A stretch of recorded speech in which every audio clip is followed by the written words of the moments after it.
Merci Seigneur. Gloire à Dieu. Bonsoir à tous. Soyez les bienvenus dans la maison du Seigneur ce soir. Je voudrais prier pour commencer. Souverain Père, au nom de Jésus-Christ, nous voici assemblés en ta présence en ce soir. Pour ce moment où tu nous donnes de pouvoir être ensemble dans ta maison, afin de pouvoir être enseignés sur ta parole. Merci Père de ce que tu nous conduis en cet instant et que tu nous donnes encore de pouvoir nous souvenir de ce commandement où tu nous as demandé, mon Dieu, de persévérer dans l'enseignement des apôtres, dans la communion fraternelle, dans la fraction du pain et dans les prières. Et en ce soir, nous sommes là et nous persévérons, mon Dieu, dans l'enseignement des apôtres. Merci Père de ce que tu bénisses chacun de tes enfants présents ce soir. Au nom de Jésus-Christ. Amen. Amen. J'aimerais que nous puissions commencer par ce cantique, le numéro 262 sur les ailes de la foi. Le numéro 262 sur les ailes de la foi. Seigneur, je n'ai rien à t'offrir. Le numéro 262 sur les ailes de la foi. Le cantique numéro 262 sur les ailes de la foi. Seigneur, je n'ai rien à t'offrir. Seigneur, je n'ai rien à t'offrir qu'un cœur fatigué de souffrir et qui sans toi ne peut guérir. Je n'ai que ma misère. Prends-moi tel que je suis, sans vertu, sans appui, tel que je suis, ô mon céleste frère. J'ai transgressé ta sainte loi, le péché en vainqueur règne en moi, pour me présenter devant toi. Je n'ai que ma souillure. Prends-moi tel que je suis, sans vertu, sans appui, tel que je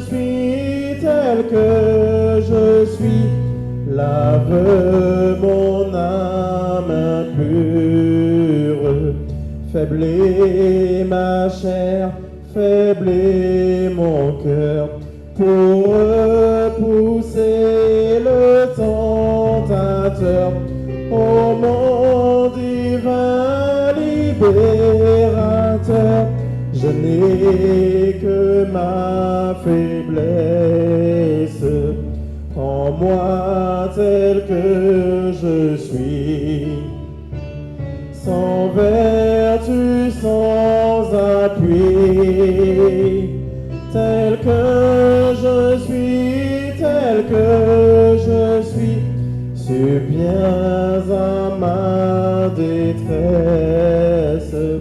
Ton sang versé me blanchira, ton Saint-Esprit m'affranchira, ta richesse m'enrichira, ô mon céleste Maître. Prends-moi faible et pécheur, sans vertu ni rigueur, ô mon sauveur, en moi vainqueur, et tel que je dois être. Prends-moi faible et pécheur, sans vertu ni rigueur, ô mon sauveur, en moi vainqueur, et tel que je dois être.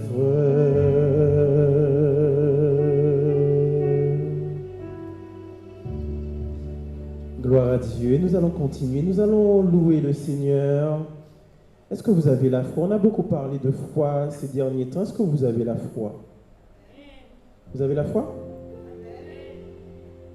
La foi, c'est croire en... Est-ce qu'on croit au Seigneur Jésus? Est-ce que je crois en Jésus ce soir?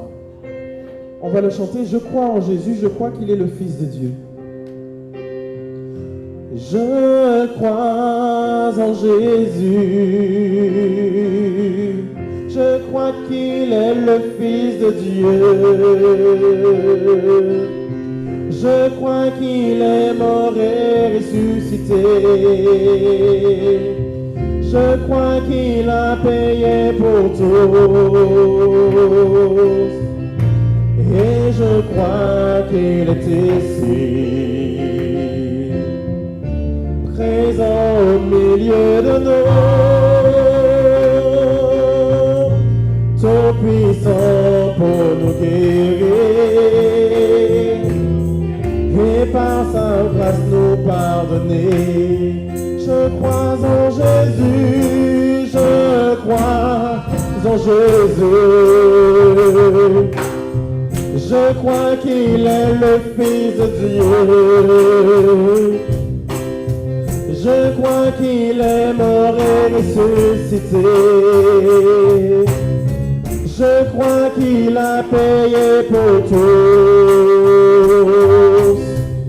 Et je crois qu'il est ici, présent au milieu de nous, tout puissant pour nous guérir, et par sa grâce nous pardonner. Je crois en toi, Seigneur, je crois en toi, Seigneur. Je crois que tu es le Fils de Dieu. Après ta mort, je t'ai ressuscité.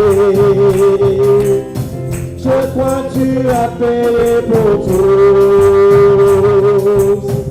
Et je crois que tu es là, présent au milieu de nous, tout puissant pour nous guérir, et par ta grâce nous pardonner. Je crois en toi, Seigneur, je crois en toi, Seigneur, je crois que tu es le Fils de Dieu. Après ta mort, je t'ai ressuscité. Je crois que tu as payé pour tout. Et je crois que tu es là, présent au milieu de nous, tout puissant pour nous guérir, et par ta grâce nous pardonner. Je crois en toi, Seigneur, je crois en toi, Seigneur. Je crois que tu es le Fils de Dieu. Après la mort, je t'ai ressuscité. Je crois que tu as payé pour tout. Et je crois que tu es là, présent au milieu de nous, tout puissant pour nous guérir, et par ta grâce nous pardonner. Amen. Tu es présent au milieu de nous, et par ta grâce nous pardonner. Et le Seigneur est là également pour nous unir. On va lui demander en ce soir, Père, unis-nous tous, que le monde croit à ton amour. Il va croire à ton amour par rapport à cette unité qu'il y aura entre nous. Père, unis-nous tous. Père, unis-nous tous. Que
bénissons et nous te remercions, mon Père, pour cette unité que tu établis au milieu de chacun de nous, nous donnant de pouvoir manifester cette unité qui donnera au monde de croire en toi.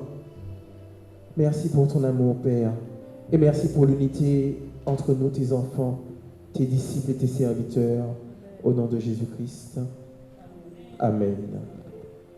Si quelqu'un a reçu du Seigneur l'exercice d'un don spirituel pour l'utilité commune, je l'invite à porter librement ce qu'il a reçu du Seigneur ce soir. Ainsi parle le Seigneur l'Éternel. Je vous dis en ce soir, mes enfants, que celui qui veut me suivre, qu'il renonce à lui-même, qu'il se charge de sa croix et qu'il me suive. Qu'il me suive sur ce chemin que j'ai tracé pour lui. Qu'il mette ses pas dans l'empreinte de mes pas. Et c'est ainsi que moi, l'Éternel, je me glorifierai dans sa vie. Ainsi a parlé l'Éternel. Amen. Amen. Que le nom du Seigneur soit béni. Je vous prie de vous asseoir. Soyez les bienvenus dans la maison du Seigneur. Nous sommes là ce soir pour pouvoir étudier la parole, et notre texte de base se trouve dans l'évangile de Jean, chapitre 5. Et ce soir, nous allons parler de la guérison du paralytique à la piscine de Bethesda. Mais avant tout, je voudrais vous présenter notre frère dans le Seigneur. Je te demande de venir. Il a donné sa vie au Seigneur ce matin en passant par les eaux du baptême. Je vais lui laisser le soin de pouvoir se présenter pour que vous puissiez l'accueillir dans la famille du Seigneur. Bonsoir, je m'appelle Don Dominique et je me suis fait baptiser ce matin. Ici même. Ici, à l'église Hommage. Alors, est-ce que tu peux redire ton nom parce que je pense que tout le monde n'a pas bien entendu. Dominique. Notre frère Dominique. Que disons-nous à notre frère Dominique? Sois le bienvenu dans le royaume de Dieu et bonne persévérance. Nous lui souhaitons la bienvenue et bonne persévérance parmi nous. Voilà. Amen. C'est un nouveau-né dans le Seigneur, donc c'est quelqu'un qui a besoin d'être entouré. Amen. Donc je vais demander à quelqu'un de bien vouloir s'asseoir à côté de lui pour partager la parole de Dieu avec lui en ce soir, pour qu'ensemble nous puissions étudier la parole de Dieu, et afin que dès ce soir, il puisse commencer à bénéficier de l'enseignement et de ce que nous pouvons trouver dans la parole de Dieu. Nous allons donc prendre notre texte de référence en ce soir pour notre étude biblique. Il s'agit de l'évangile de Jean au chapitre 5. Évangile de Jean au chapitre 5 à partir du verset 1er. Évangile de Jean, chapitre 5, à partir du verset 1er, et nous ferons lecture les 18 premiers versets. Évangile de Jean, chapitre 5. Après cela, il y eut une fête des Juifs, et Jésus monta à Jérusalem. Or, à Jérusalem, près de la porte des brebis, il y a une piscine qui s'appelle en hébreu Bethesda et qui a 5 portiques. Sous ces portiques étaient couchés en grand nombre des malades, des aveugles, des boiteux, des paralytiques qui attendaient le mouvement de l'eau. Car un ange descendait de temps en temps dans la piscine et agitait l'eau. Et celui qui y descendait le premier, après que l'eau avait été agitée, était guéri, quelle que soit sa maladie. Là se trouvait un homme malade depuis 38 ans.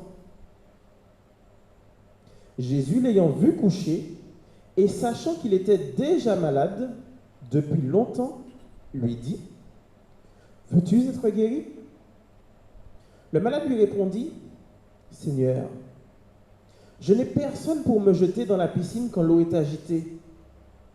Et pendant que j'y vais, un autre descend avant moi. Lève-toi, lui dit Jésus, prends ton lit et marche. Aussitôt, cet homme fut guéri.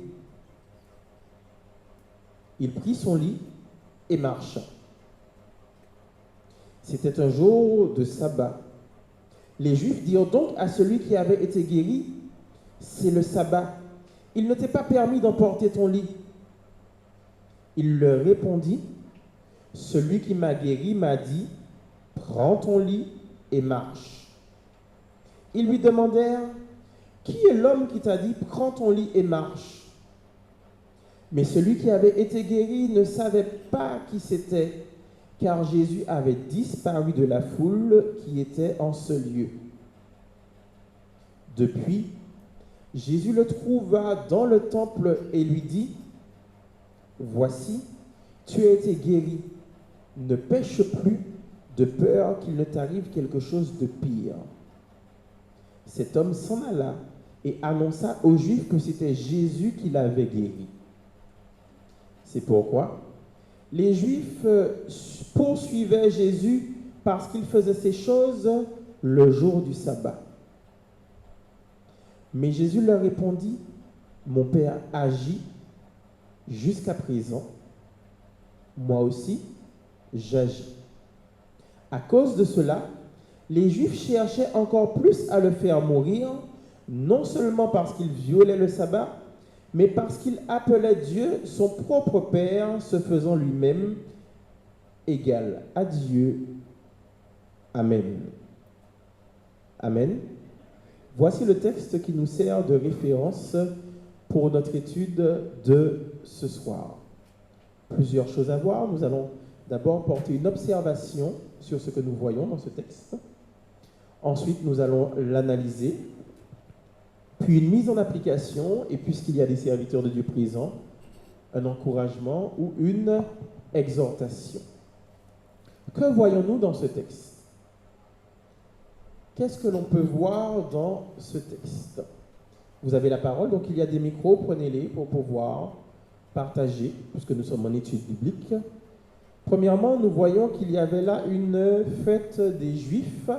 Donc il y a une raison qui pousse le Seigneur Jésus à retourner à Jérusalem. D'accord? Alors, qu'est-ce qu'on voit? Vous prenez la parole, ne traînez pas trop parce que le temps passe vite. Que voit-on dans ce texte?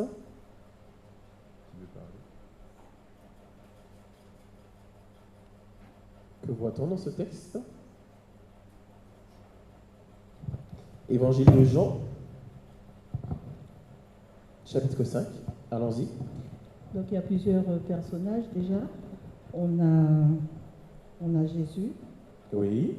On a un grand nombre de malades. On a, alors ça c'est pour les personnages. On a un ange, on a les Juifs, oui. On a les Juifs. Voilà, pour les personnages. Ça se passe donc à Jérusalem et près d'une piscine qu'on appelle Bethesda. Ça se passe le jour du sabbat. Ça se passe le jour du sabbat. Et les circonstances, c'est qu'on a des malades qui espèrent avoir une guérison. Quoi d'autre? Ils attendent tous un événement. Un miracle. Ils attendent un miracle. Ils attendent que l'ange remue l'eau pour pouvoir se jeter. Parce que c'est le premier qui arrive à se jeter à la piscine qui était guéri. Alors, ils attendent un miracle. D'accord? On va rapetissir. Quel miracle ils attendent? Ils attendent une guérison, mais pas de n'importe quelle manière. Et ils attendent qu'un ange agite l'eau. En réalité, ce qu'ils attendent est est très précis. Ils attendent que l'ange agite l'eau. Et qui sera guéri? Uniquement le premier qui va descendre. D'accord? Voilà le contexte dans lequel ils sont. D'accord? On va resituer un petit peu pour que vous puissiez bien comprendre. Il y a une piscine. Autour de cette piscine, il y a des portiques. D'accord? Les portiques, des espèces d'arcs sous lesquels sont agglutinés un grand nombre de malades. Autrement dit, ils sont parqués là. Tout le monde n'a pas la même maladie. Hein? Ils ont diverses maladies. Il y a un grand nombre de malades. Il y a des aveugles. Il y a des boiteux. Il y a des paralytiques. Tout le monde attend une seule chose, le mouvement de l'eau. Et la Bible nous dit dans ce texte, à la fin du verset 4, après que l'eau avait été agitée et guérie, quelle que soit sa maladie. Ça veut dire que quelle que soit la maladie que tu peux avoir en ce soir, on n'est pas obligé de nommer les maladies, mais quelle que soit la maladie, aucune maladie n'est mise de côté. Hein. Ça concerne tout le monde. Quelle que soit la maladie, le premier qui tombe dans l'eau sera guéri. C'est ça le contexte. Voilà que dans ce contexte-là, où il y a un grand nombre de malades, Jésus vient et ne va pas s'adresser à tous les malades. Il va s'adresser à un seul malade en particulier. Tout comme ce soir, le Seigneur Jésus s'adresse personnellement à toi. Il ne va pas venir et dire « Voulez-vous être guéri ?» Il va s'adresser directement à toi. Et le Seigneur Jésus te pose la question « Veux-tu être guéri ?» Là, ce n'est pas le moment de regarder à droite ou à gauche. Qu'est-ce que les autres vont répondre? La question ne s'adresse qu'à une seule personne, à toi. Veux-tu être guéri? Lorsque cette question est posée, à quelle réponse on s'attend? Les micros, s'il vous plaît. Veux-tu être guéri? On demande à quelqu'un qui est malade depuis 38 ans, veux-tu être guéri? Qu'est-ce qu'il doit y avoir ou qu'est-ce qu'il peut y avoir comme soit oui, soit positif. Un grand oui. Normalement, dans le plus probable des cas, C'est oui. la réponse doit être Oui. oui. Accessoirement, si la personne, ça lui convient là, d'être au bord de l'eau là, à faire la manche, il peut dire non, il a pris l'habitude d'être là comme il est. Mais je pense que la réponse serait plutôt un Oui. un oui. C'est ça? Amen.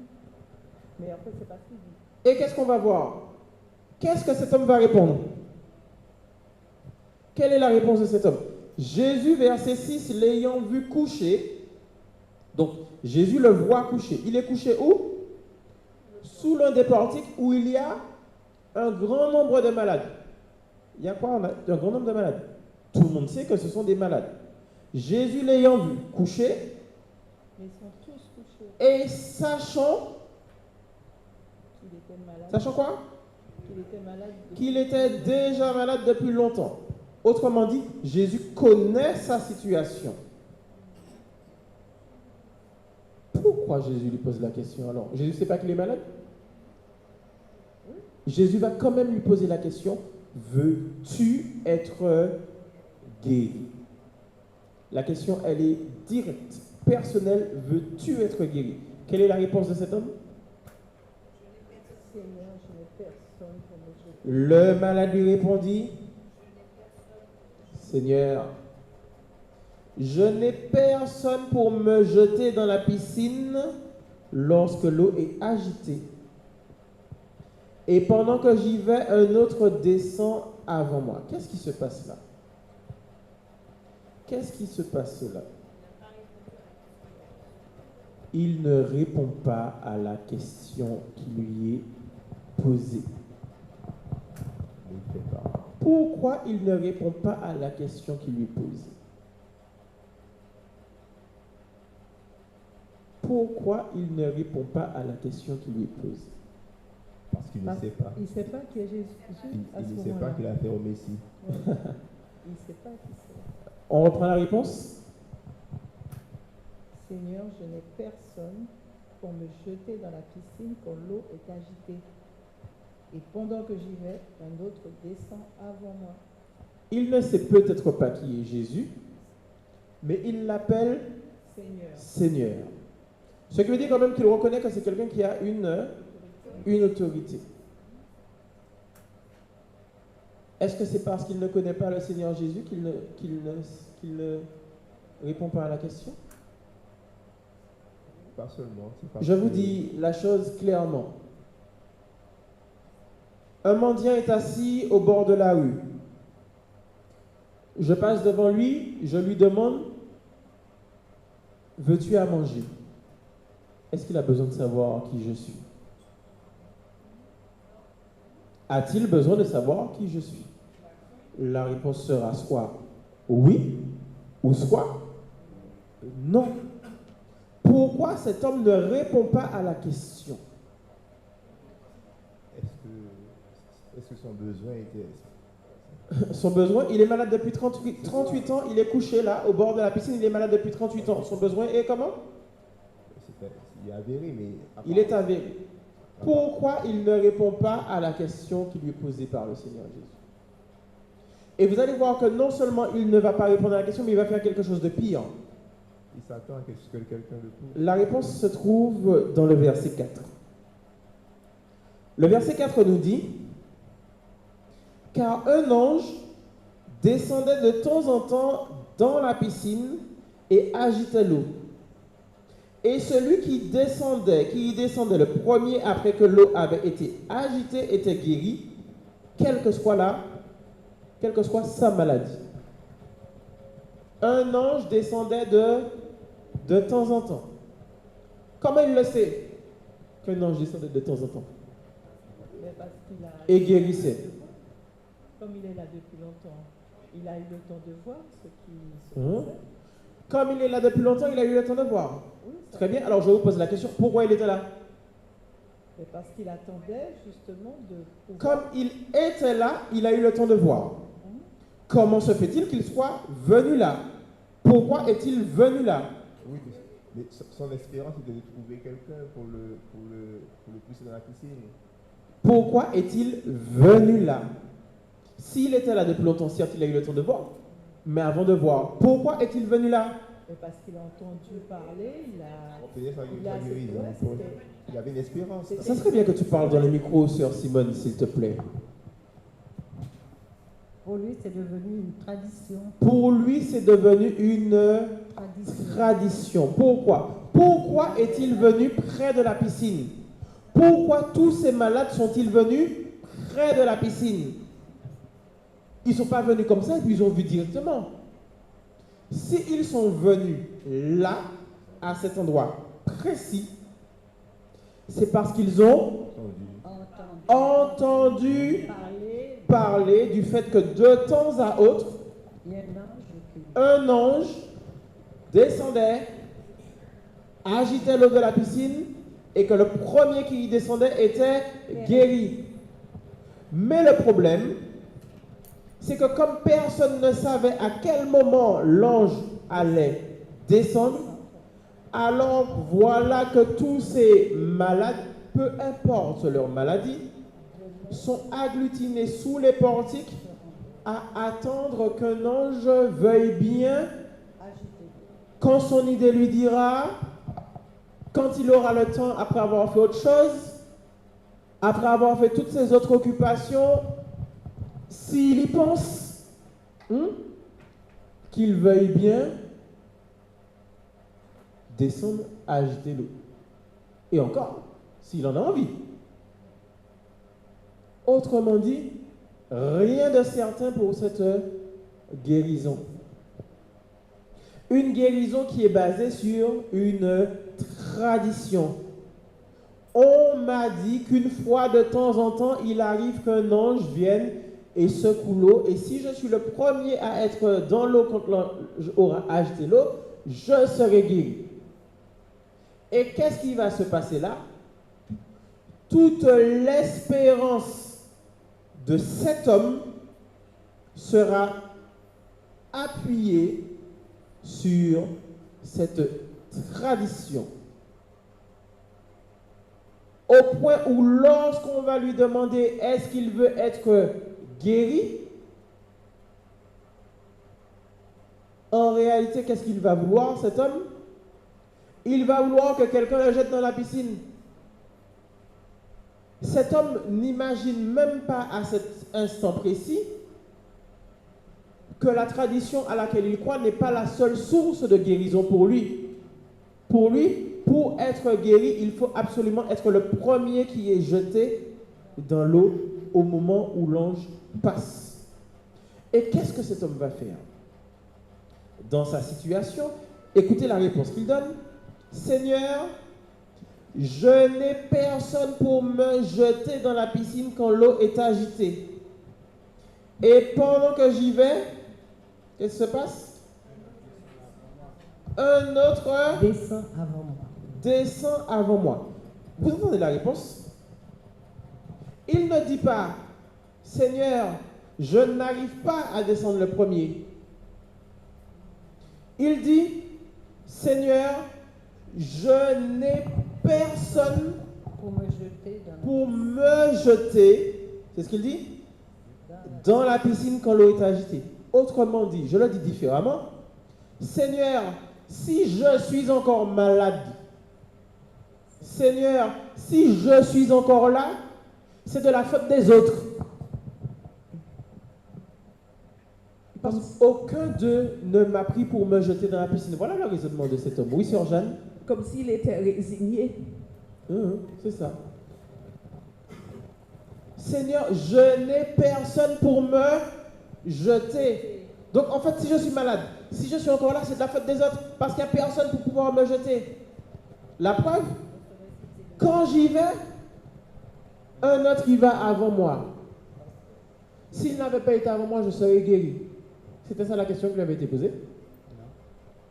Veux-tu être guéri? Voici la question du Seigneur Jésus. Mais cet homme est tellement appuyé sur la tradition. Quelle tradition? Lorsqu'un ange passe de temps à autre et agite l'eau, le premier qui descend est guéri, quelle que soit sa maladie. Qu'il ne voit même pas que la guérison lui est proposée directement, sans avoir besoin de passer par quoi? Par l'eau. Et voilà qu'il est dans cette position de plainte. Il se plaint. Je n'ai personne pour me jeter. Un autre qui va avant moi. Mais il se plaint de qui en fait là? Il se plaint des autres. Je n'ai personne. C'est moi qui suis dans ma maladie, c'est moi qui suis malade, mais je me plains des autres. Ah, on y va aujourd'hui. Hein? Je suis malade. Ah, le frère tel ne m'a même pas appelé pour prendre de mes nouvelles. Ah, la sœur tel n'est même pas venue me visiter. Ah, la sœur sait que je suis malade, mais elle ne m'a même pas appelé. Qui est malade?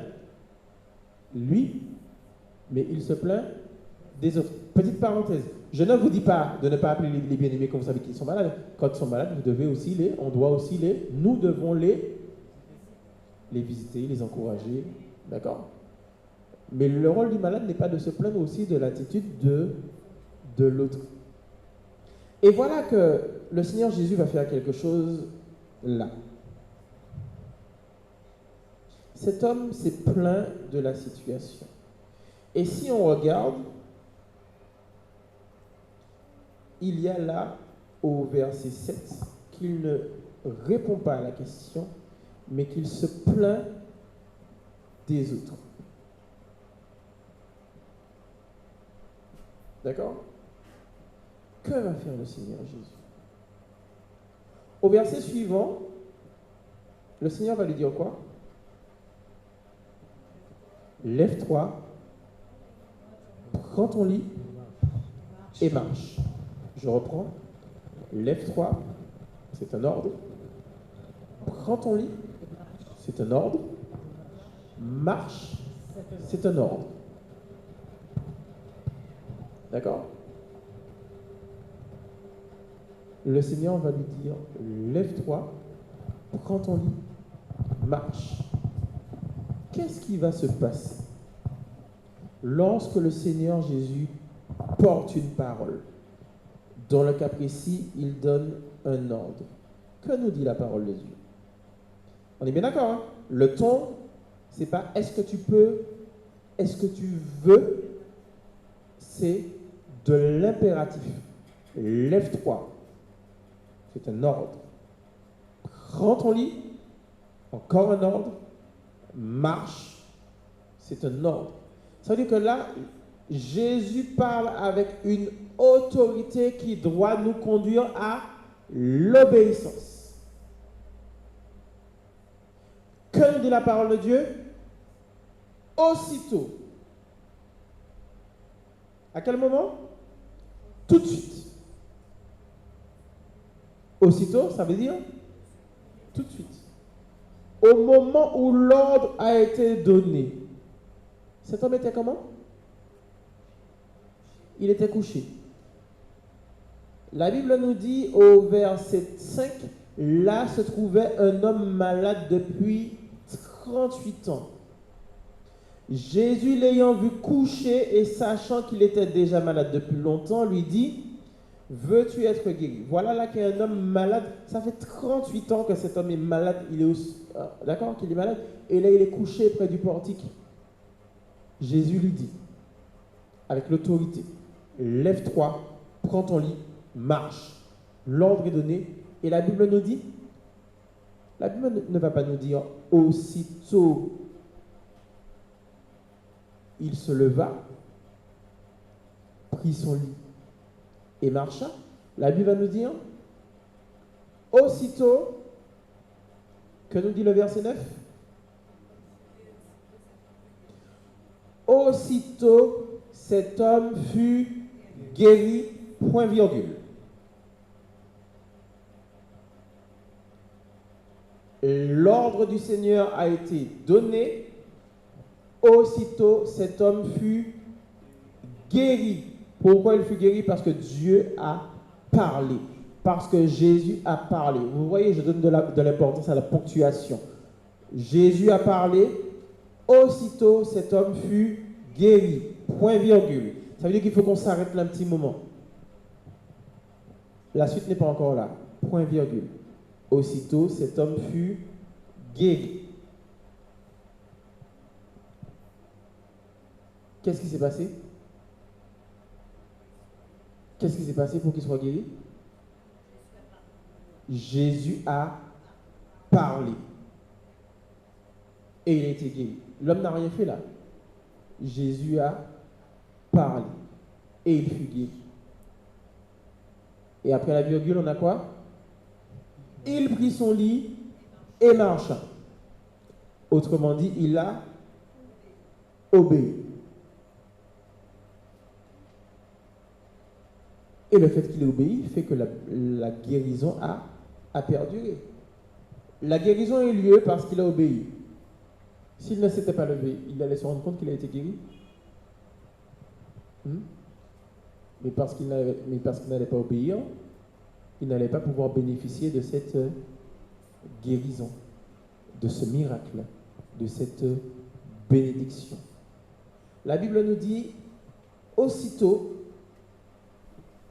cet homme fut guéri. D'accord? Christ s'adresse à l'homme, premièrement. Il commande en donnant un ordre, lève-toi, prends ton lit, marche. L'homme est guéri. L'homme obéit, l'obéissance de la foi. Et on voit là, quand on regarde cette simple phrase, que par cet acte d'obéissance, qu'est-ce qui se passe? Il bénéficie du miracle. Qu'il attendait depuis, ça fait combien d'années qu'il est malade? 38 ans. En attendant qu'un ange vienne et agite l'eau. Et il ne l'a pas vu. Mais sur une simple parole du Seigneur Jésus, il est guéri par un acte d'obéissance, un acte de foi. Et voici la précision qui va nous être donnée dans ce verset 10. On a vu que c'est la tradition qui a maintenu cet homme à côté de la piscine à attendre que quelque chose se fasse, qu'un ange veuille bien passer. C'était un jour de sabbat. Le sabbat, c'est quoi? Le 7e jour, où selon la tradition, on ne doit rien faire. Le sabbat, le 7e jour, on ne doit rien faire. Et je vais même aller plus loin. Le sabbat, c'est la tradition au nom de Dieu. Dieu a fait la terre en 6 jours.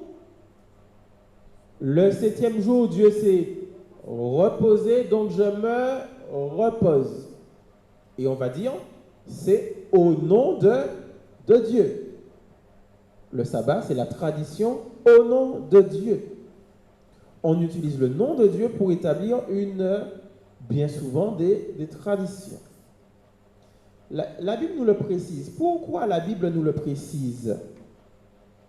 Regardez l'attitude des Juifs.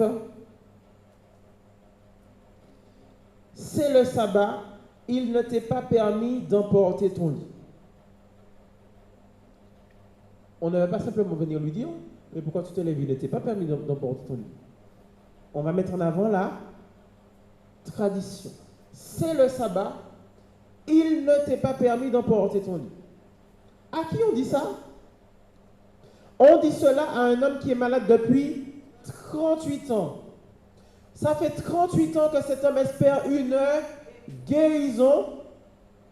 Et au moment où il est guéri, on vient, au lieu de lui dire, « Ah, eh bien je suis heureux pour toi, c'est bien. » Au lieu de regarder cet homme et de dire, « Gloire à Dieu, il est guéri. » Qu'est-ce qu'on fait? On prend notre bâton et puis on va derrière lui pour lui dire, « Tu n'as pas le droit. » La tradition dit que tu n'as pas le droit. On aurait voulu qu'il fasse quoi? Qu'il reste encore malade? Qu'il reste encore couché? Ça fait 38 ans que cet homme attend une guérison, ça fait 38 ans qu'il est malade. Au lieu de se réjouir parce qu'il est guéri, au lieu de rendre gloire à Dieu parce que cet homme est guéri, on veut le condamner parce que la tradition dit que aujourd'hui c'est sabbat, tu n'as pas le droit. Et puis, regardez comment c'est écrit.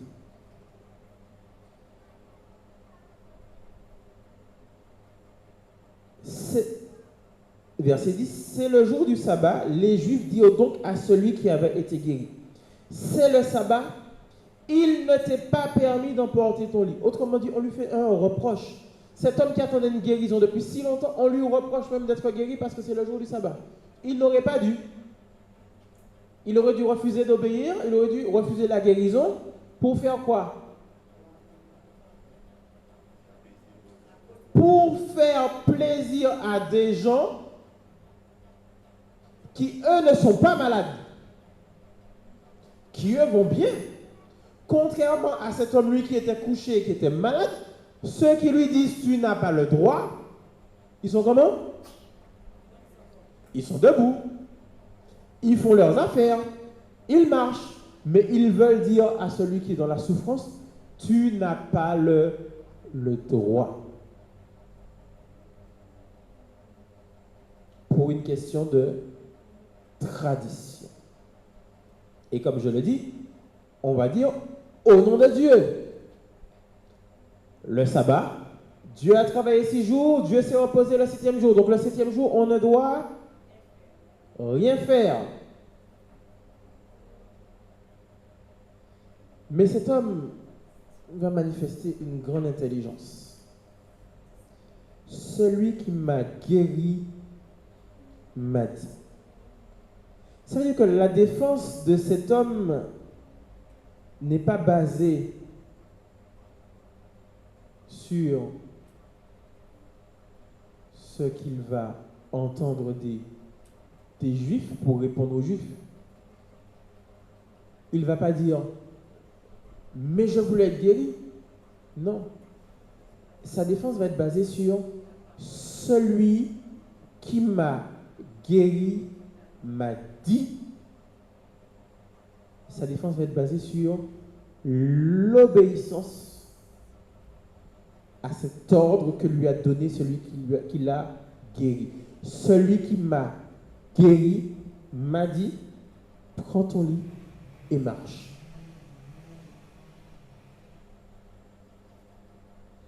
Vous me dites que je n'ai pas le droit, mais qu'est-ce que vous avez fait pour moi?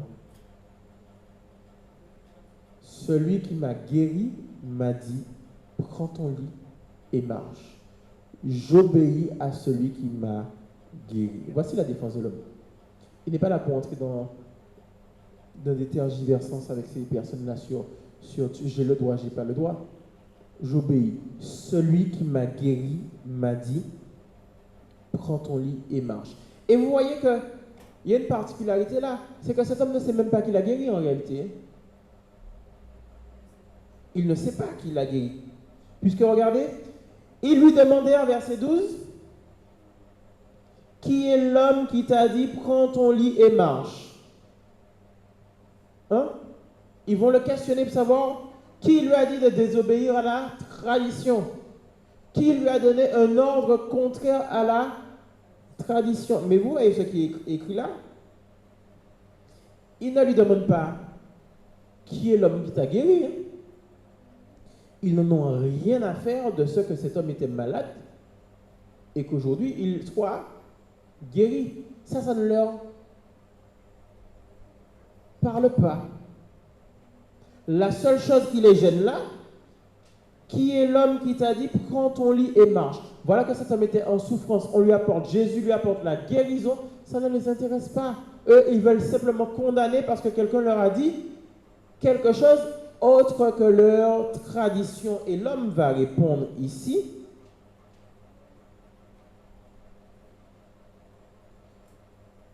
Qu'est-ce qu'il va répondre?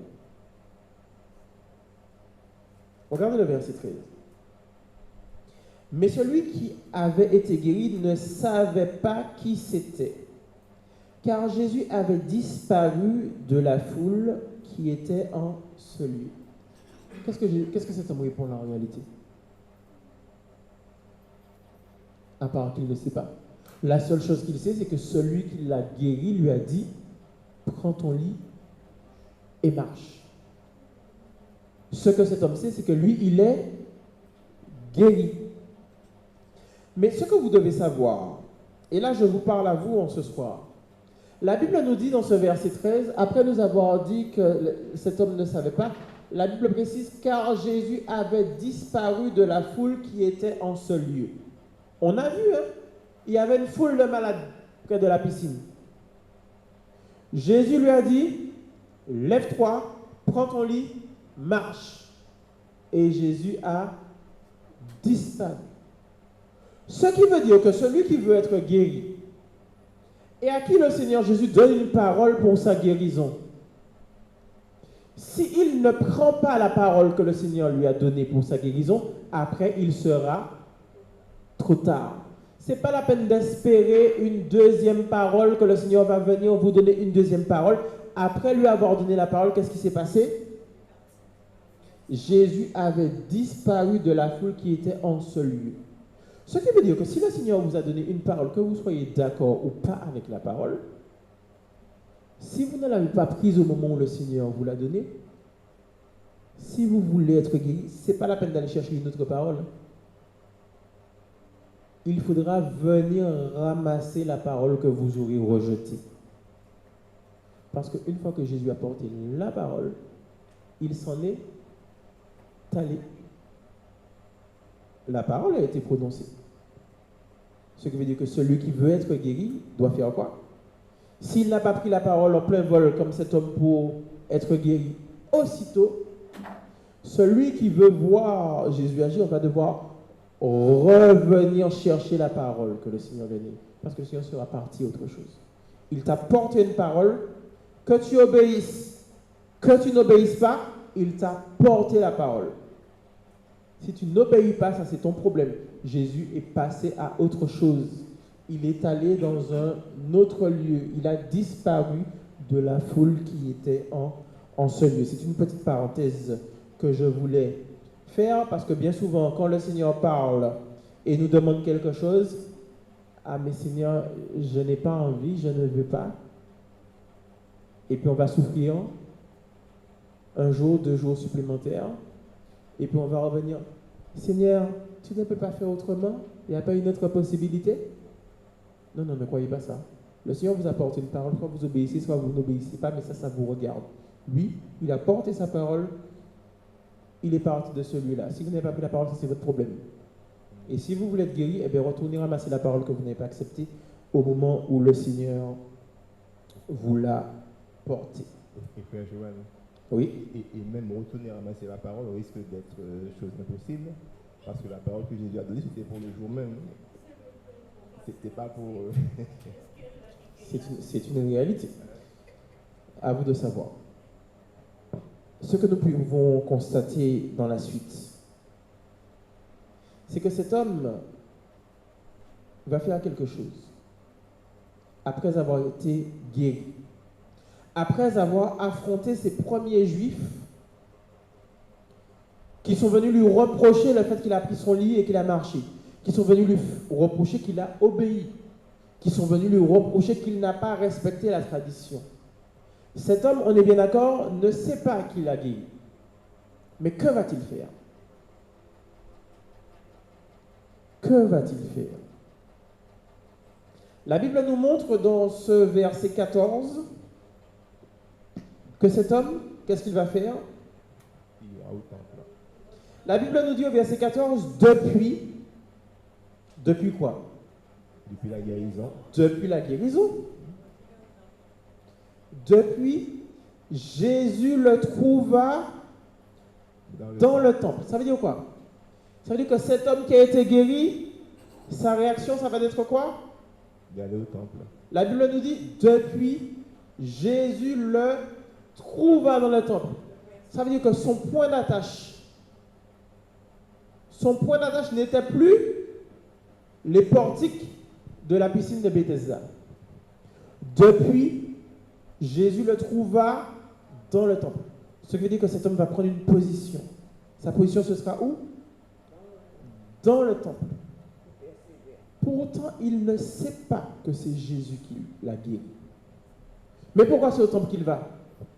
Pourquoi c'est au temple qu'il a pris position?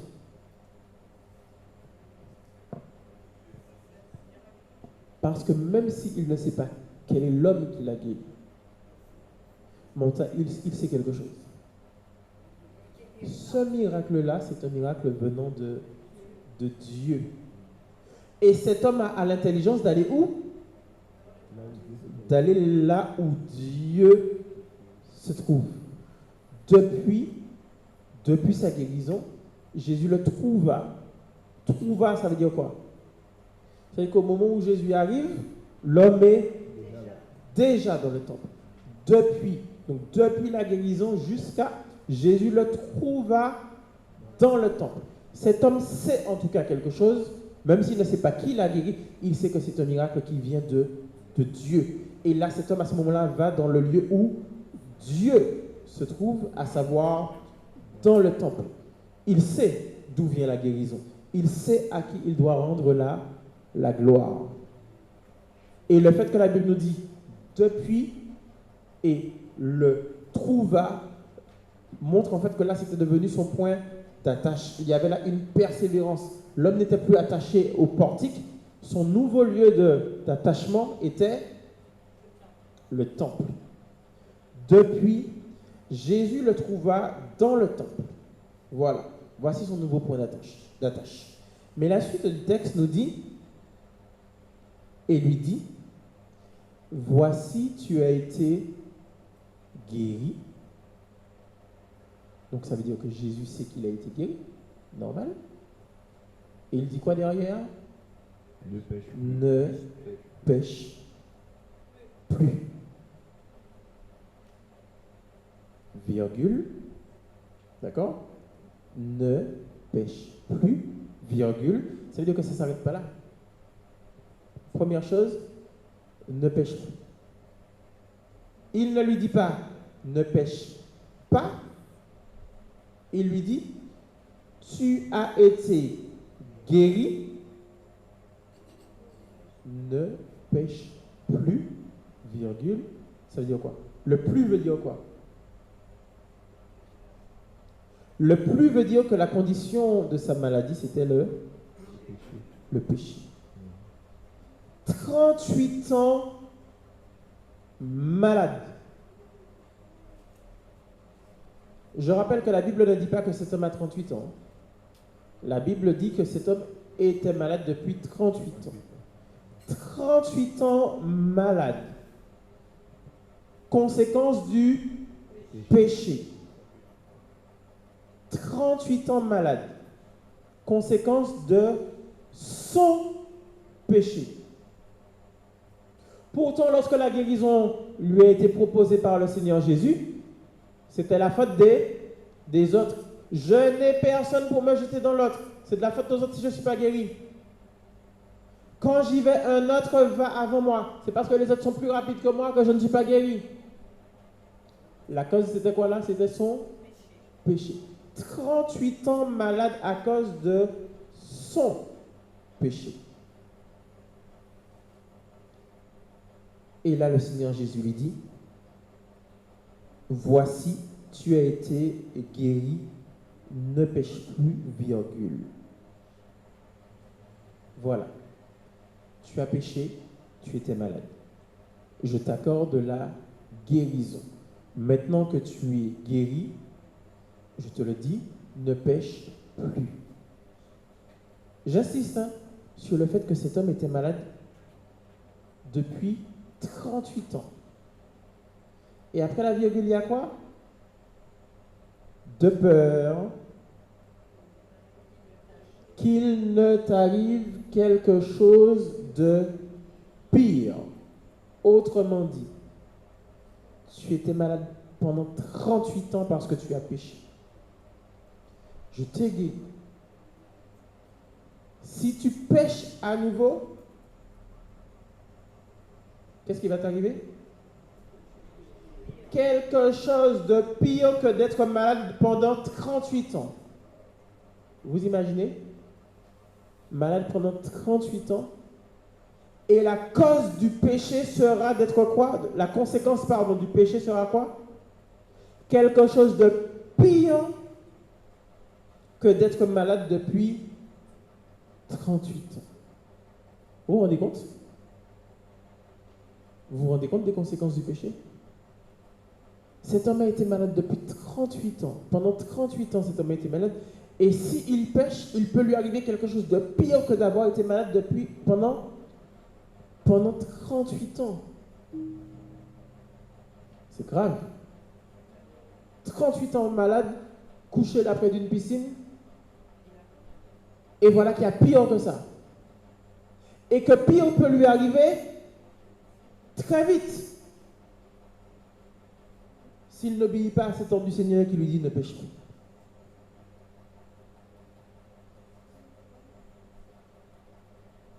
Revenons à la suite de notre texte. Cet homme, à partir de ce moment-là, de cette rencontre avec Jésus dans le temple, maintenant il sait.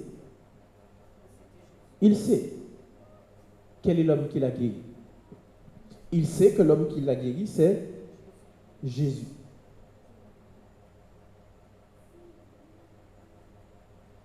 Regardez bien que cet homme, au moment où la guérison lui a été portée, Jésus lui dit, veux-tu être guéri? Il ne répond pas à la question parce qu'il est sur une tradition. Laquelle? L'agitation de l'eau par un ange qui vient une fois de temps en temps. Regardez bien qu'au moment où cet homme va être guéri, au lieu de se réjouir avec lui de ce qu'il est guéri, au lieu de rendre gloire à Dieu parce que cet homme est guéri, les Juifs vont venir lui mettre un poids dessus pour une question, encore une fois, de tradition. Les Juifs ne vont même pas lui demander quel est l'homme qui t'a guéri. Non, on va lui demander quel est l'homme qui t'a dit prends ton lit et marche. Ce qui veut dire qu'ils n'en ont rien à faire de sa guérison. La seule chose qui leur importe, c'est leur tradition. Quel est l'homme qui t'a dit prends ton lit et marche? Il ne savait pas. Maintenant, il sait. Et qu'est-ce qu'il va faire? Au verset 15, cet homme s'en alla et annonça. À qui? Aux Juifs, que c'était Jésus qui l'avait guéri. Vers qui il va aller? Vers les Juifs. Quelle est la question qui lui a été posée? Quel est l'homme qui t'a dit prends ton lit et marche? La priorité des Juifs sur la question, c'était leur tradition. Quelle est la réponse de l'homme? Cet homme s'en alla et annonça aux Juifs que c'était Jésus qui l'avait guéri. Les priorités ne sont pas les mêmes. Il y en a ceux qui sont enfermés dans les traditions. Et cet homme, lorsqu'il a répondu la première fois, il a dit, celui qui m'a guéri m'a dit, prends ton lit et marche. Et là, il va pas annoncer que c'est Jésus qui lui a dit, lève-toi, prends ton lit et marche. Il va annoncer que c'est Jésus qui lui a dit, qu'il l'a guéri. Les priorités ne sont pas placées au même endroit. Et on voit encore, pour une question de tradition, c'est pourquoi les Juifs poursuivaient Jésus, pas parce qu'il a guéri cet homme, parce qu'il faisait ces choses le jour du sabbat. Ce qui les dérange, c'est la tradition, le non-respect des traditions. Tu n'as pas le droit. Voilà. Peu importe ce qui peut être bon pour toi, on va venir te dire par tradition, tu n'as pas le droit. Et bien souvent, on va vouloir te dire au nom de Dieu, comme ces Juifs, le sabbat. Dieu a travaillé 6 jours, Dieu s'est reposé le 7e jour, tu n'as pas le droit d'emporter ton lit le 7e jour. Entre parenthèses, au nom de Dieu. Même pour nos traditions, on sait prendre Dieu comme référence. Mais regardez ce qui va se passer au verset 17.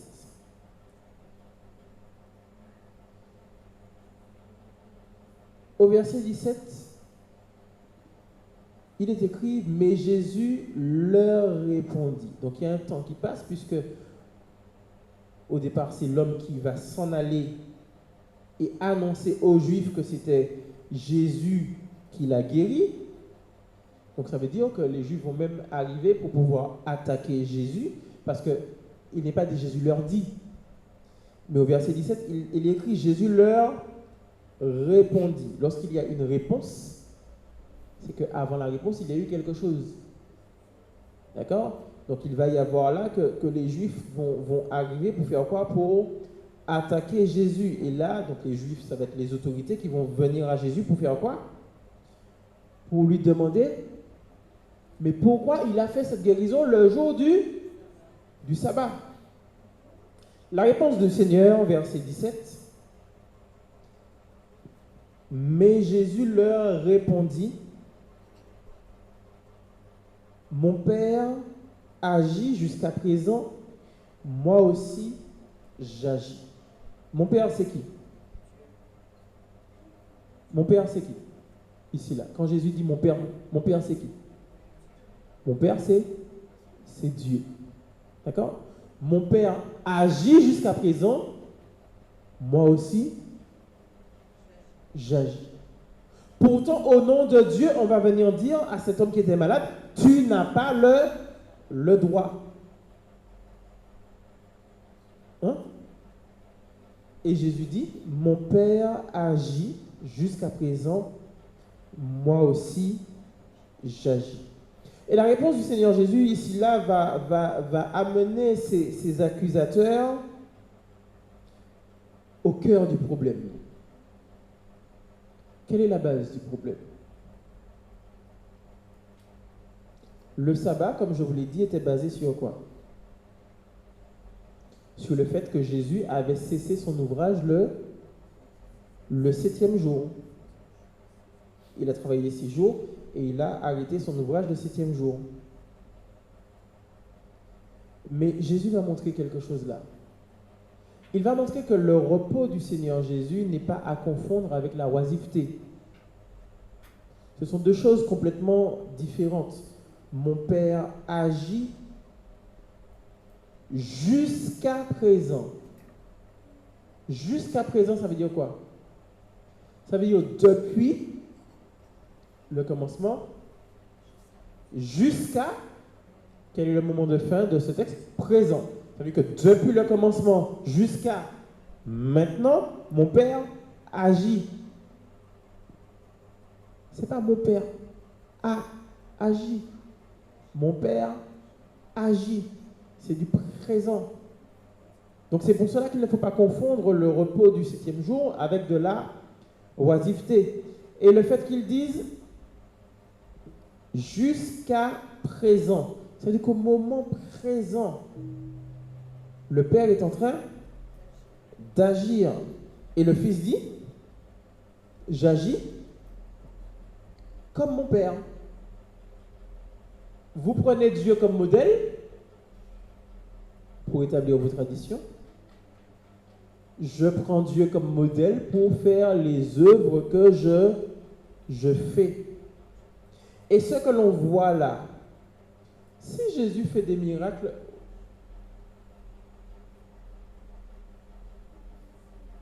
les miracles viennent de qui? Le miracle est une opération. D'accord? Il y a Dieu le Père, le Dieu des opérations, Dieu le Fils, le Dieu des ministères, Dieu le Saint-Esprit, le Dieu des dons spirituels. Les opérations, c'est le Père. Mon Père agit. Il y a là une opération. Si c'est Dieu, pourquoi le miracle a eu lieu le 7e jour, le jour du sabbat, si ce n'était pas la volonté de Dieu? Si ce n'était pas au nom de Dieu, pourquoi le miracle aurait eu lieu? Puisque les Juifs viennent en disant au nom de Dieu, tu n'as pas le droit. Et pourtant le miracle a eu lieu. Dieu a fait le miracle. Ça montre que Dieu agit. Et le Fils dit, j'agis comme mon Père agit. Donc le sabbat, on peut l'appeler comme on veut, ne doit pas être un prétexte pour faire quoi? Pour ignorer la bienveillance, pour ignorer la miséricorde de Dieu. L'exemple qui est donné ici du Père, c'est le modèle que nous devons suivre pour la conduite de l'homme. Parce que ce modèle, mon Père agit, moi aussi j'agis. Voici ce que le Fils a dit. Or nous sommes les disciples de Jésus. Autrement dit, Jésus s'est pris par des limites de sabbat pour pouvoir agir. Jésus s'est limité à la tradition pour pouvoir agir. Alors nous qui sommes disciples du Seigneur Jésus, on doit faire quoi? On doit se limiter à la tradition pour agir? La Bible nous dit aussitôt. Cet homme fut guéri aussitôt. Tout comme ce matin, notre frère a demandé le baptême.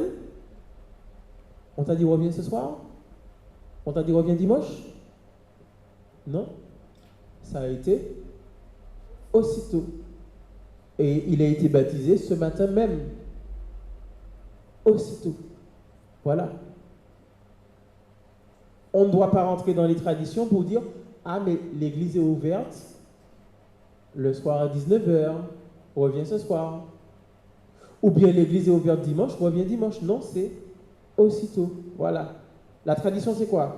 Des règles établies par l'homme. Oui, l'église est ouverte le vendredi soir à 19h. Oui, l'église est ouverte le dimanche matin à 9h30. Mais pour sauver une âme, pour la bienveillance de Dieu, pour la miséricorde de Dieu, c'est aussitôt. Aussitôt. Mon père agit, moi aussi j'agis. Il se basait sur des traditions au nom de Dieu. Eh bien, Jésus va répondre également sur Dieu. Mon père agit, moi aussi j'agis. Et le verset suivant, je reprends le verset 18. À cause de cela, les Juifs cherchaient encore plus à le faire mourir. Non seulement parce qu'il violait le sabbat, mais parce qu'il appelait Dieu son propre Père, se faisant lui-même égal à Dieu. Non seulement il violait le sabbat. Voyez l'importance de la tradition. On ne regarde pas à la miséricorde de Dieu qui a sauvé un homme, qui a guéri un homme. Non, la seule chose qui leur importe, ils sont horrifiés parce qu'il n'a pas respecté le sabbat.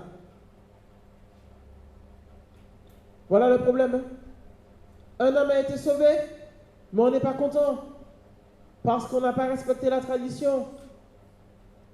Et puis celui qui veut que tu respectes la tradition, celui qui n'est pas content parce que tu as été guéri, lui, il est guéri. Lui, il est debout sur ses deux pieds. Lui, il fait ses affaires. Il est content, il va bien. Mais il ne veut pas que tu sois guéri. Pourquoi? Pour respecter les traditions auxquelles Dieu ne va pas s'enfermer. Jésus ne va pas s'enfermer sur ces traditions. Verset 18. Voici le verset par lequel nous terminons ce soir. À cause de cela, les Juifs cherchaient encore plus à le faire mourir, non seulement parce qu'il violait le sabbat, mais encore plus parce qu'il appelait Dieu son propre Père, se faisant lui-même égal à Dieu. Je vais juste prendre, même s'il ne faisait pas partie de notre étude de ce soir, le verset 19 qui dit « Jésus reprit donc la parole et dit, en vérité, je vous le dis, le Fils ne peut rien faire de lui-même, il ne fait que ce qu'il voit faire au Père. Et tout ce que le Père fait, le Fils aussi le fait pareillement. Amen. » Effectivement, si c'est au nom de Dieu, si Dieu n'était pas d'accord, est-ce que cet homme serait guéri? Si Dieu voulait absolument que Christ s'enferme dans la tradition, est-ce que le miracle aurait eu lieu? Non. La miséricorde de Dieu, l'amour de Dieu, la bienveillance de Dieu ne s'enferme pas dans la tradition. Alors on est parti du début de ce texte où il y a un homme, une personne, Dieu parle à une personne en particulier. Dieu te parle à toi. Veux-tu être guéri?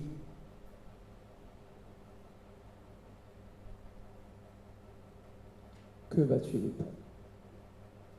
Est-ce que tu vas répondre, mais Seigneur, je n'ai personne?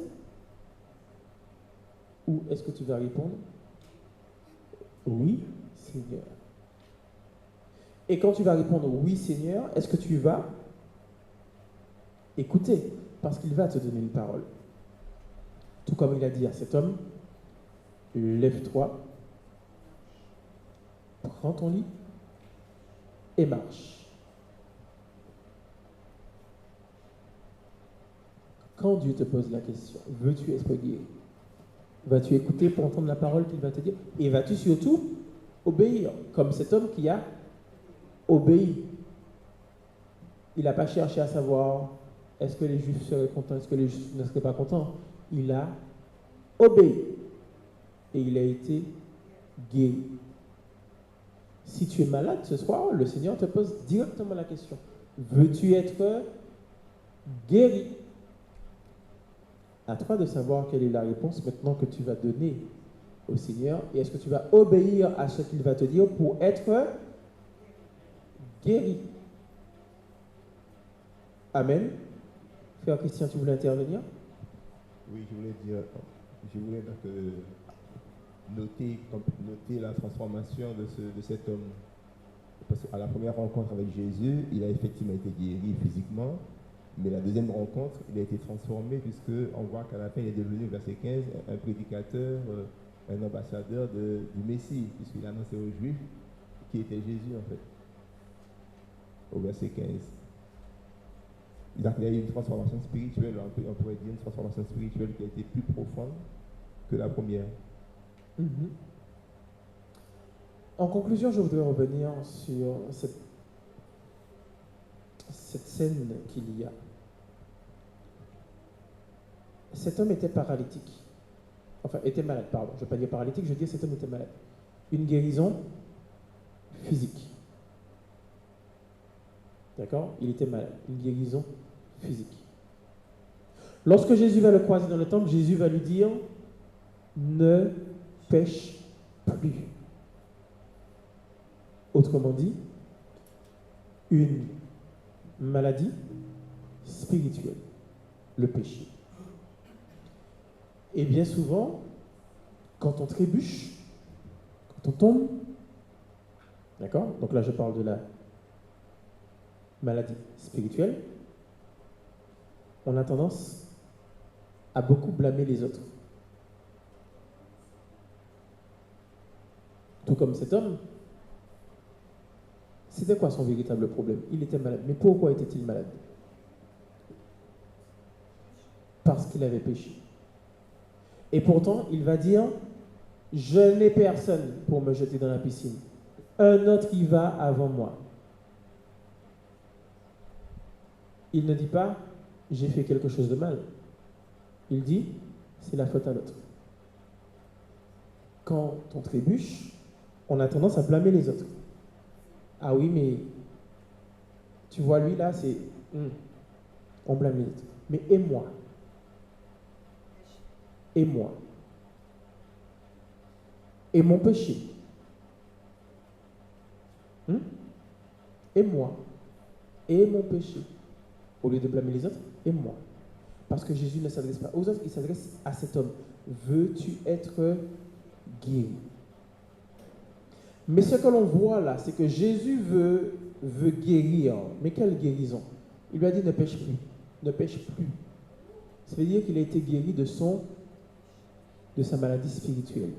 Il a été guéri de son péché. Et c'est pour cela que je parlais de la bienveillance et de la miséricorde de Dieu. Jésus veut guérir du péché tous les jours. Il n'y a pas de limite de sabbat, de tradition. Tous les jours, Jésus veut guérir du péché. Mais celui à qui Jésus a posé la question, celui que Jésus a guéri, Jésus va lui dire quelque chose. Jésus va lui dire, ne pêche plus.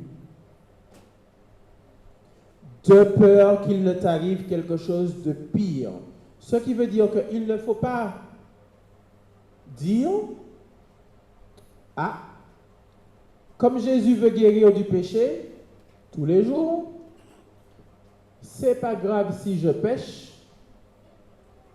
je vais redemander pardon à Dieu. Ça ne fonctionne pas comme ça. Ça ne fonctionne pas comme ça. Il t'a guéri, mais il t'a dit ne pêche plus de peur qu'il ne t'arrive quelque chose de pire. Ce qui veut dire que celui qui pêche et qui dit ah, c'est pas grave si je pêche, je vais redemander pardon au Seigneur. Non, non, non. Tu t'exposes à quelque chose de pire. Alors, qu'est-ce qu'on doit faire? Déjà, dans un premier temps, si tu es malade, sache que Jésus te dit, veux-tu être guéri? Et Jésus te donnera une parole. Je vais le dire différemment. Jésus te donnera un ordre. Si tu obéis, tu seras guéri. Mais sache que Jésus te dira juste après, ne pêche plus de peur qu'il ne t'arrive quelque chose de pire. Amen. Alors que celui qui veut être guéri se tourne vers le Seigneur et le Seigneur va lui poser cette question, veux-tu être guéri? Et à ta réponse, tu sauras que Dieu, par son Fils, te portera une parole et que tu devras obéir à cette parole que Dieu va te donner. Mais qu'une fois que la parole te sera donnée et que tu auras obéi, le Seigneur Jésus te dit, ne pêche plus de peur qu'il ne t'arrive quelque chose de pire. Tu connais ta situation, tu connais ton problème, tu connais ta maladie. Si tu ne veux pas que quelque chose de pire t'arrive, ne pêche plus. Que la paix de Dieu soit avec chacun de vous. Je laisse la place à l'évêque et aspirant pasteur Christian Bravo. Merci Seigneur. Gloire à Dieu.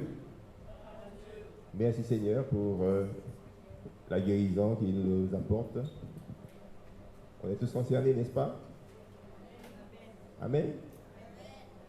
Bien, merci Seigneur. Vous savez, c'est une question qui est simple. Et figurez-vous que j'ai eu l'occasion d'assister à un entretien. J'ai invité le frère Florian. Je vous donne un témoignage pour vous montrer que vous êtes là, effectivement. Nous sommes là. La chose vous paraît évidente.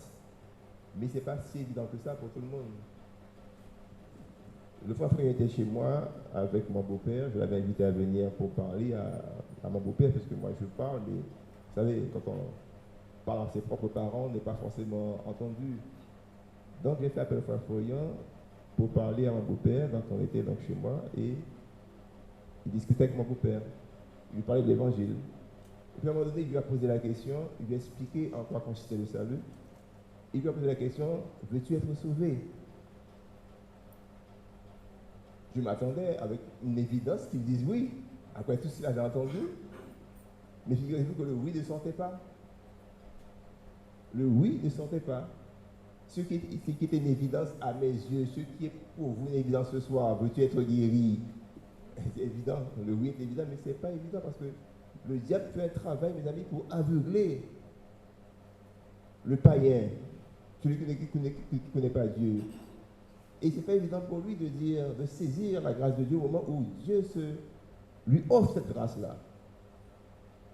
C'est pour ça qu'il faut que nous puissions intercéder pour ces gens-là. Amen. Que nous puissions prier pour eux pour que vraiment le Seigneur puisse enlever ce voile, cette obscurité dans laquelle le diable les a enveloppés. Amen. Merci Seigneur. Eh bien, je vous bénis. Ce soir, je bénis le frère Joanne pour cet enseignement et prions pour lui pour qu'il puisse continuer à se tenir devant le Seigneur pour apporter d'autres révélations concernant les miracles de Dieu. Amen. Voilà. Alors, je souhaite simplement vous dire que vendredi prochain, d'accord, on ne va pas continuer sur ce thème. Donc là, nous avons vu 3 miracles, d'accord, où Dieu a agi personnellement dans la vie de quelqu'un. D'accord? Nous allons reprendre l'étude un peu plus tard, où là nous allons voir des miracles, mais où le Seigneur Jésus va agir différemment, il va agir pour sa gloire. Mais en attendant cela, durant le mois d'octobre, je vous laisserai en compagnie du frère Bravo, d'accord, qui vous portera des enseignements. D'accord? Je veux également qu'on puisse prier pour le frère Bravo. Pensez au frère Bravo dans vos prières. Il sera éprouvé durant tout le mois d'octobre, puisque je lui transfère la responsabilité de l'antenne de la Guyane pendant tout le mois d'octobre. D'accord? Ça sera son épreuve également, pour qu'il puisse grandir dans le Seigneur. Merci Seigneur. Et merci d'avance pour vos prières. Amen. Merci Seigneur. Eh bien, nous sommes arrivés au terme de cette première soirée d'enseignement. Donc, comme vous l'avez compris, hein, on va faire un petit break sur les miracles et on va revenir sur les enseignements. Donc, on va continuer dans la dimension donc, de la persévérance, de la communion avec le Saint-Esprit de Dieu, de façon à ce que chacun puisse grandir, faire des progrès donc, avec le Seigneur. Eh bien, ceux qui ont, avant de se séparer, ceux qui ont apporté une offrande pour le Seigneur, eh bien, qui se sentent libres de déposer dans la corbeille. Et donc, nous allons nous retrouver, on est vendredi soir, donc on va se retrouver donc, dimanche matin pour un nouveau culte. Demain, je rappelle qu'à Kourou, il y a la journée de jeûne à Kourou jusqu'à 15h. Et puis, donc, on se retrouve dans nos assemblées respectives dimanche matin à 9h, 9h30. Amen. Voilà. Et bien, je vous invite à vous mettre debout. Nous allons donc, je vais vous renvoyer dans la paix du Seigneur. Et je vous attends dimanche matin à 9h15 pour offrir à Dieu un culte agréable. Amen. Merci Seigneur. Je vais rendre grâce pour les offrandes. Seigneur Dieu vivant, Dieu Tout-Puissant, je te passe ces offrandes que ton peuple a apportées avec joie dans ta maison, Seigneur Dieu vivant. Et je te remercie Seigneur de répandre en abondance, mon Dieu, ta bénédiction, mon Dieu, sur ton peuple, selon ta promesse. Je bénis ces offrandes au nom de Jésus-Christ. Amen. Voilà. Seigneur Dieu vivant, maintenant, Seigneur, je renvoie ton peuple, mon Dieu, sous ton regard. Merci, Seigneur, de précéder chacun sur le chemin du retour, mon Dieu, toute ta sainte protection, Seigneur. Merci, Seigneur, de ramener un peuple nombreux dans ta maison dimanche matin. Et que, Seigneur, mon Dieu, toute la gloire te revienne au nom de Jésus-Christ. Amen. Allez en paix, que Dieu vous bénisse et que sa paix, qui surpasse toute intelligence, garde nos cœurs et nos pensées en Jésus-Christ.